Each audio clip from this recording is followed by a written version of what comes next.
తెలంగాణ జాగృతి అధ్యక్షురాలు కవిత ఏం మాట్లాడుతుందో తెలియదు. వీళ్ళ నాన్నేమో వచ్చేసి 2 దఫాలుగా ఆంధ్రుల పేరు చెప్పి అధికారంలోకి వచ్చాడు. ఇప్పుడేమొచ్చేసి ఈవిడ ఆంధ్రుల యొక్క విగ్రహాల గురించి మాట్లాడి ఇప్పుడేమో రాజకీయం చేస్తుంది. మరేం దొరకలేదేమో బహుశా. ట్యాంక్ బండ్ మీద ఉన్నటువంటి ఆ విగ్రహాలు ఏవైతే ఉన్నాయో ఆ విగ్రహాలు తీయించేసి తెలంగాణలో పోరాడినటువంటి తెలంగాణ కోసం, అలాగే తెలంగాణ వీరులు, అంతకుముందు చరిత్రకారులు వాళ్ళ యొక్క విగ్రహాలు నెలకొల్పాలి.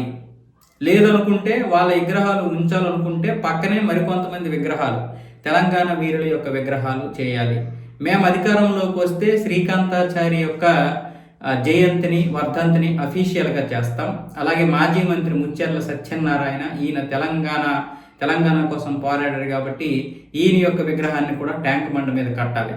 ఎప్పటికైనా సరే ఆంధ్రుల యొక్క విగ్రహాలని తొలగిస్తాం ట్యాంక్ బండ మీద, ఇప్పుడు కాకపోయినా త్వరలో ఎప్పుడైనా సరే. ఈవిడ ఎలాంటి రాజకీయం చేస్తుంది? మరి గత 10 సంవత్సరాలుగా ఉన్నప్పుడు శ్రీకాంతాచారి యొక్క అఫీషియల్గా చేయొచ్చు కదా జయంతి, వర్ధంతిని. మరి అప్పుడు ఎందుకు చేయలేదు? ట్యాంక్ బండ మీద విగ్రహాలు ఉంటేనే చేస్తారా, లేకపోతే చేయరా? మరి ఏం చాలా వరకు చాలా ఖాళీ ప్లేస్ ఉంది కదా ట్యాంక్ బండ మీద. మరి మీరు 10 సంవత్సరాలు అధికారంలో ఉన్నప్పుడు ఎందుకు కట్టలేదు? నువ్వు కూడా అధికారంలో ఉన్నావు కదా, ఎంపీగా చేసావు, ఎమ్మెల్సీగా చేసావు. మరి అప్పుడేమైంది? మొన్న కదా మీ నాన్నతో నువ్వు విభేదించావు. మరి అప్పటి వరకు ఏమి ఇప్పుడు గుర్తుకు రాలేదా? 1300 మంది ప్రాణత్యాగాలు చేస్తే కదా మీరు అధికారంలోకి వచ్చారు. మరి అప్పుడు గుర్తుకు రాలేదా వాళ్ళు? ఆంధ్రుల యొక్క విగ్రహాలు తీసేస్తామంటున్నారు. ఆంధ్రుల యొక్క కంపెనీని కూడా అక్కడ పంపించేయండి, కంపెనీలన్నింటినీ కూడా ఒక పీడ విరగడైపోతుంది. అలాగే అక్కడ ఉన్నటువంటి ఆంధ్రులు కూడా వెళ్ళిపోమని చెప్పండి, వద్దని చెప్పేయండి అక్కడ. ఇవే కదా మీ రాజకీయాలు. మరో 50 సంవత్సరాలు ఆంధ్రుల మీద పడి ఏడుస్తారు. భారతదేశంలో ఉన్నటువంటి అందరూ వచ్చి బ్రతుకుతున్నారు, పర్వాలేదు. ఆంధ్రప్రదేశ్ నుండి మీకు జనాలు వస్తే మాత్రం నొప్పేం కాదు, అది ఒక రాజకీయానికి ఉపయోగం అంతే. ఏ ఎలక్షన్ వచ్చినా ఇప్పుడు ఆంధ్రుల గురించి మాట్లాడతారు.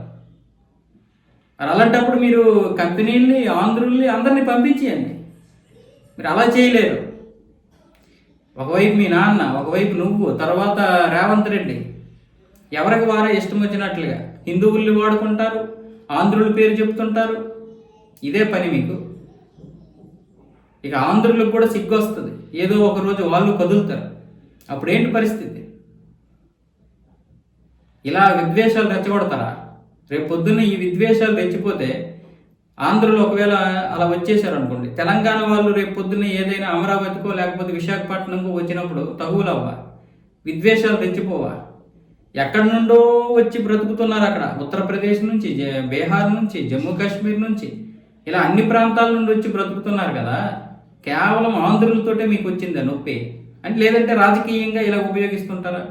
రాజకీయంగా మాట్లాడతారా? రాజకీయ ఉద్దేశాల కోసం, రాజకీయ ప్రయోజనాల కోసం ఇలాంటి పనికిమాలిన రాజకీయాలు చేస్తే ఎన్ని రోజులు నువ్వు మనలేవు. నీ పతనం మొదలవుద్ది ఇంకా.